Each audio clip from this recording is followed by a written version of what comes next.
Hey friends, Victoria with Reiki and Beyond here. So today I am coming in to talk about the importance of clearing yourself after you do your energy work sessions. This is for my beginner energy work students and empaths out there. It is very important to clear our energy after every time we do a session on a client because we do tend to pick up other people's gunk. It just happens. It doesn't mean you are doing anything wrong or that your healing work is not doing what it's meant to do. It's just what happens. Other people's stuff will tend to jump on us, and it is very important that we get on top of clearing it.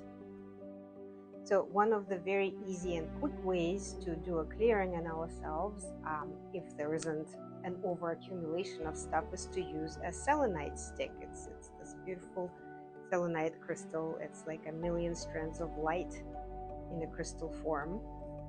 And here's what you do with it.